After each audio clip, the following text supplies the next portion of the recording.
Okay, listen to these audio logs. Wait a minute. Okay. I have no doubt Skullface's plan is almost complete. At that point, I will no longer be of use to him. I must leave behind this record at least. A record of how the ancient vocal cord parasites became these abominable ethnic cleansing parasites. I believe he has two purposes for the ethnic cleansing parasites. The first, as their name suggests, is ethnic cleansing. This conflict between East and West that envelops the world will not last much longer. Once the Cold War ends, and the weight of America and the Soviet Union is lifted away, the ethnic conflicts they kept suppressed will all rise to the surface. It is not difficult to imagine that the radical sides will begin cleansing their adversaries. What if an ethnic cleansing parasite matching I really don't need any of these, to be honest. were to be unleashed? The aggressors would be washed off the earth. At the very least, the idea that retaliation could eradicate your people would prove a powerful deterrent. The second purpose is the Englishization of the world. To cipher the organization, this is probably their main use. Man thinks in words, or rather, words are man's very means of thinking. If you erase a word representing some concept, the concept itself disappears from the world. Nishone means beautiful in Navajo, but the image that comes to mind when we say Nishone differs from the Blagana's beautiful. An azure sky, a rolling landscape, lush greenery. The meaning we place in Nishone has its roots in Diné culture. If we lose the word Nishone, the images of our beautiful homeland would be washed away into oblivion along with it. Just as Orwell indicated years ago, Cipher, being based in America, is pushing Englishization for this very reason. Suppose all 5 billion people on this planet come to read, speak, and think in English. Their wills could also be streamlined under English. Cipher's control would be all the easier. Economic governance would progress in leaps and bounds. The ethnic cleansing parasites would be a great aid in accomplishing this goal. There is no need to destroy every language besides English. All they need to do is weaken other dominant languages competing with it. Russian, Chinese, Arabic.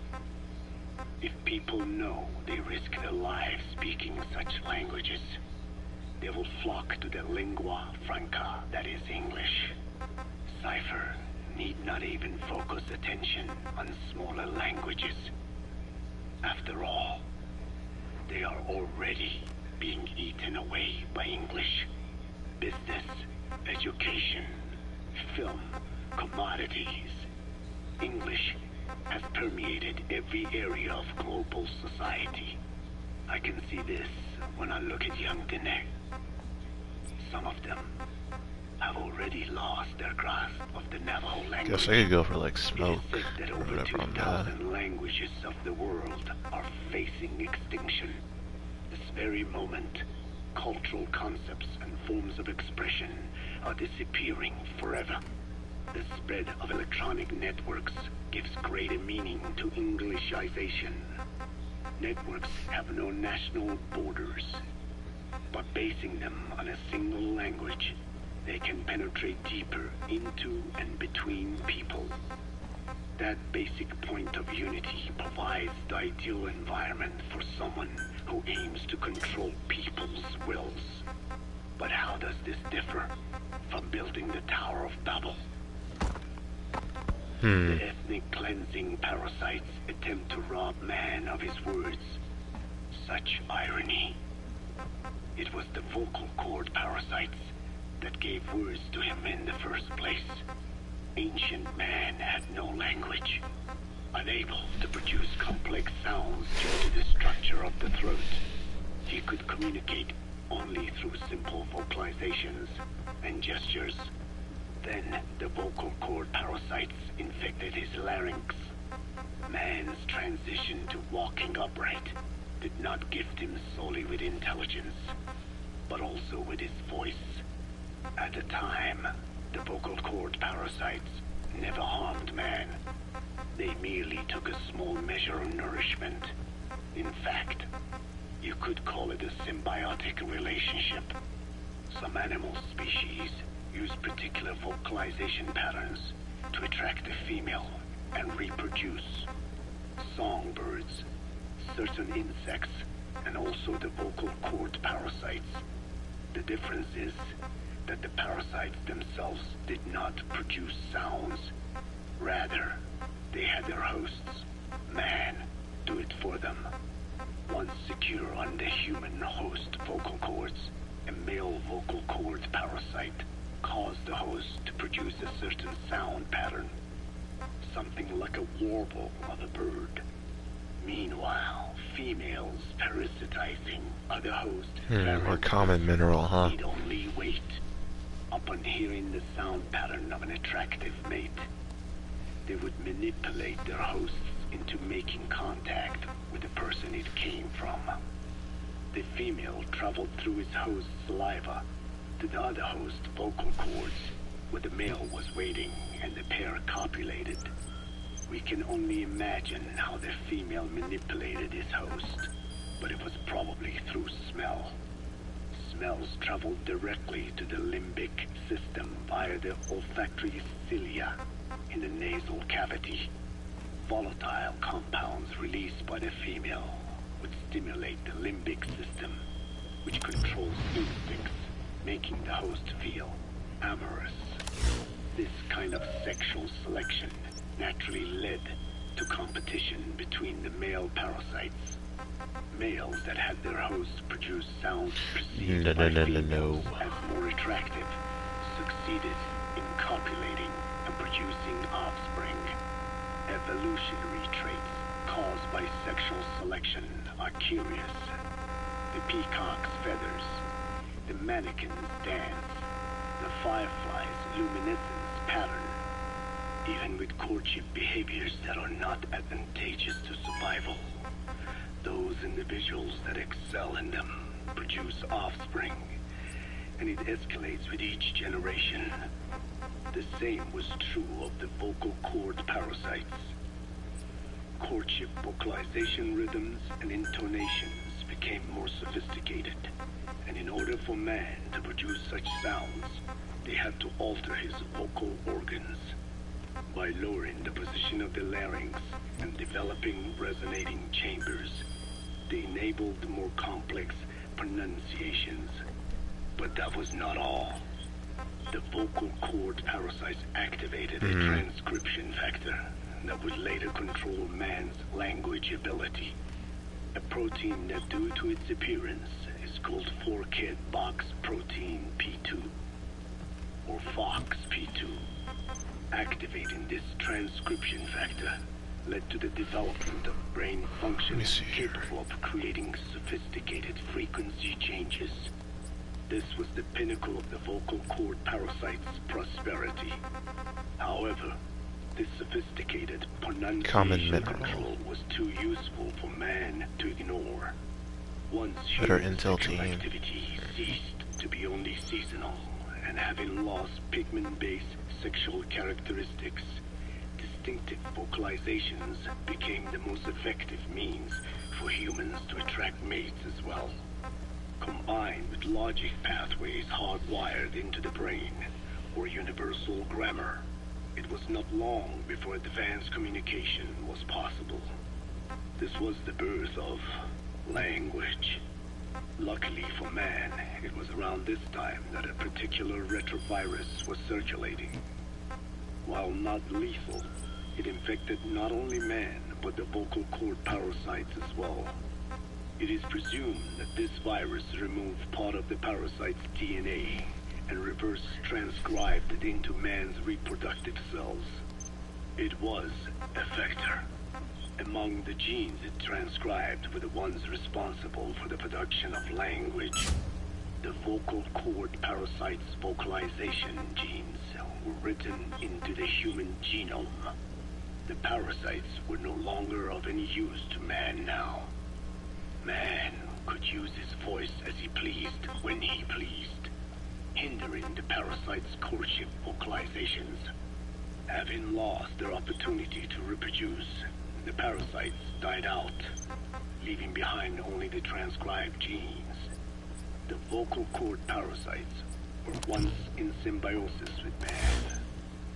Its genes even became a part of his. Humans and parasites are extremely close.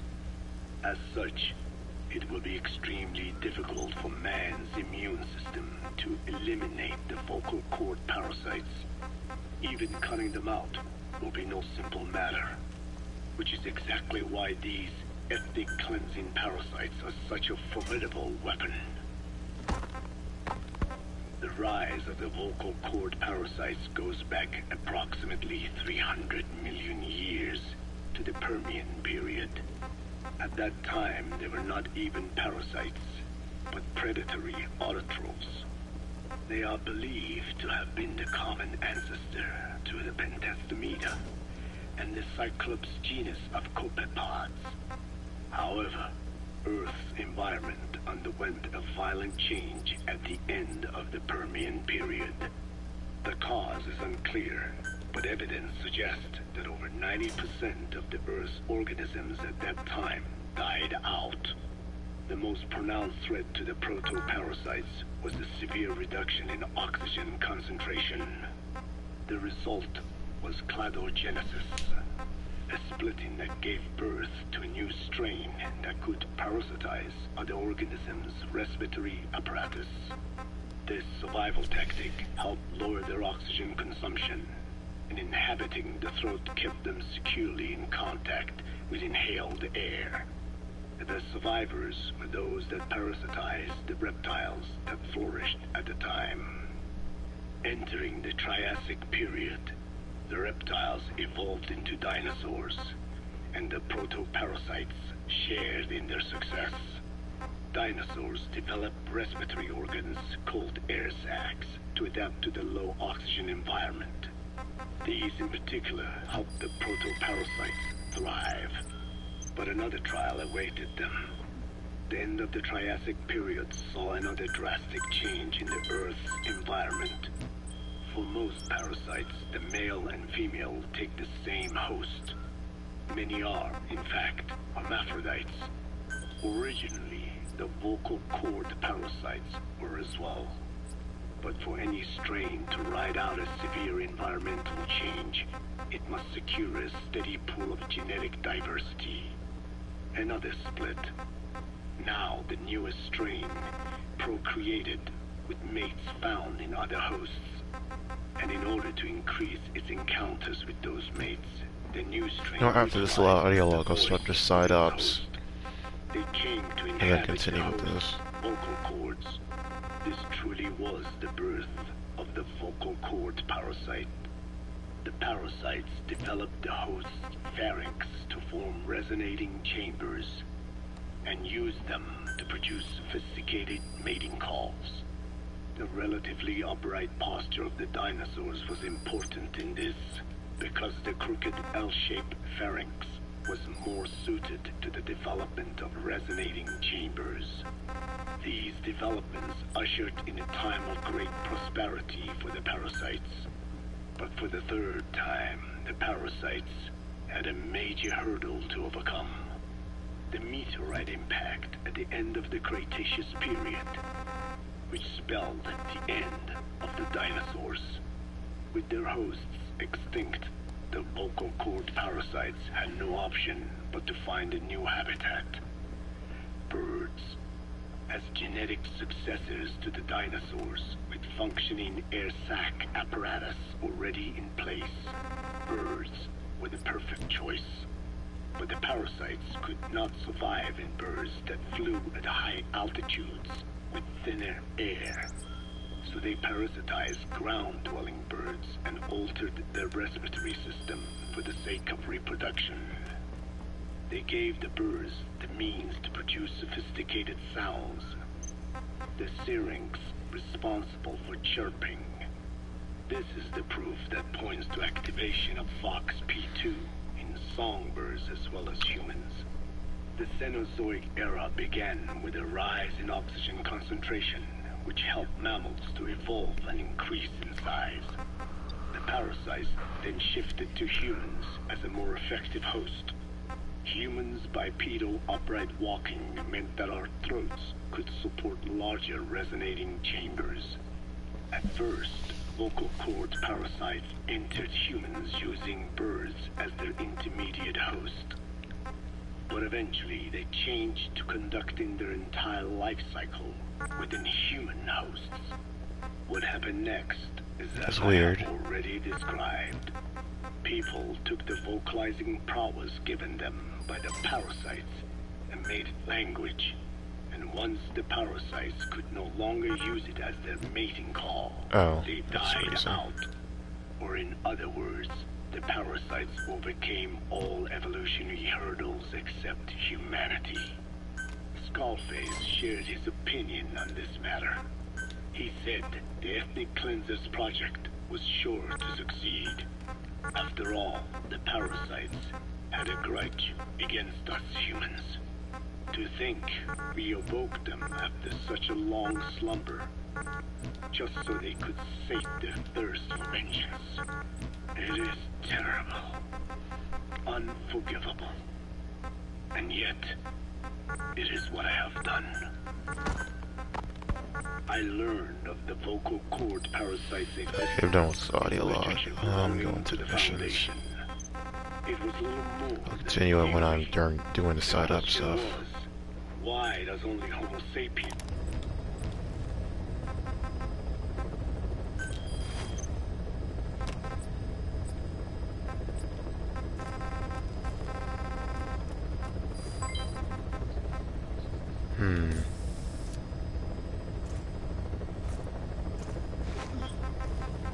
Wait a minute, prisoner extraction. 13, 14. Where's 20? Where's 18 and 19? Oh, there they are.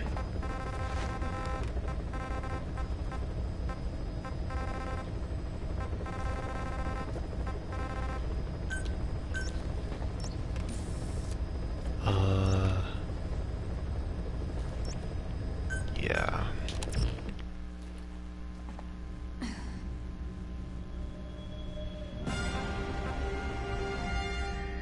Maybe I should get rid of the petrol bombs. Nah. I think I'm good.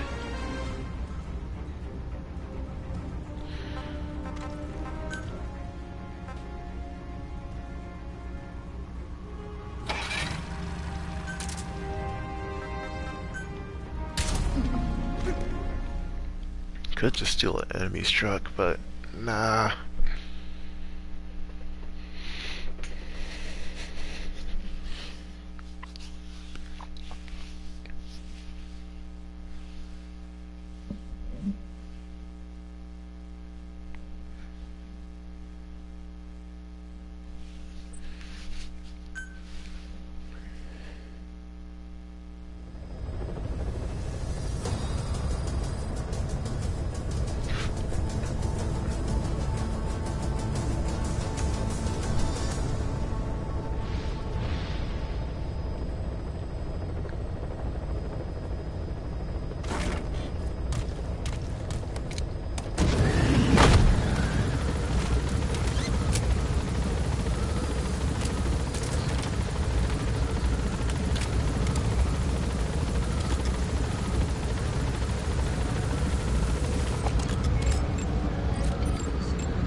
I think I might check that area.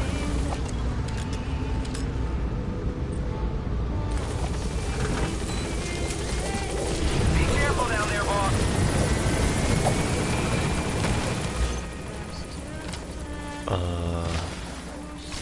What did I just spot? Shit, Joe on my map. Oh well. Get over here. Then let me just set up everything on my map.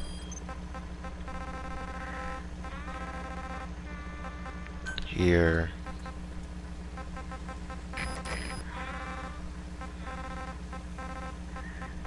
Go here. Here. And I'll do the other stuff. Wait. In there. What is closest to me?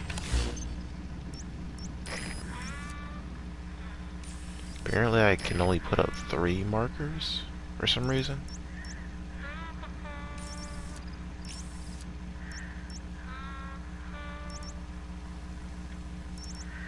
Let's scroll, I'll just head to this area. Fire at will.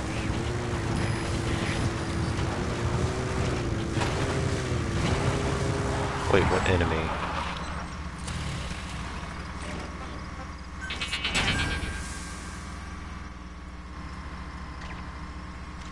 Oh. Wait. Oh, that base. Guard post or whatever. That was quick. And might as well check over, see who's over there.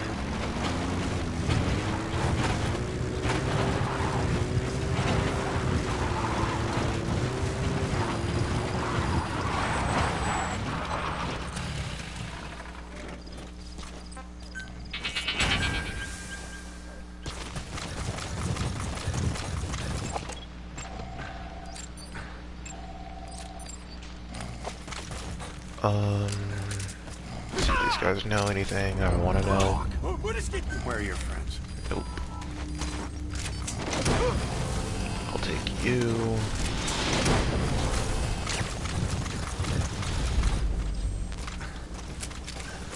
No resources or anything. Leave the rest to us. Let me get inside.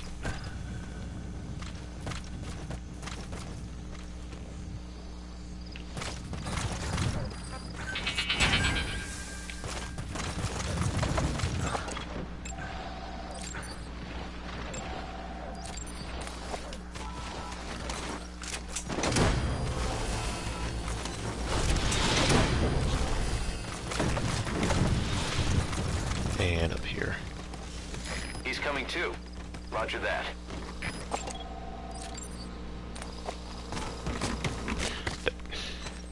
Get up. There we go.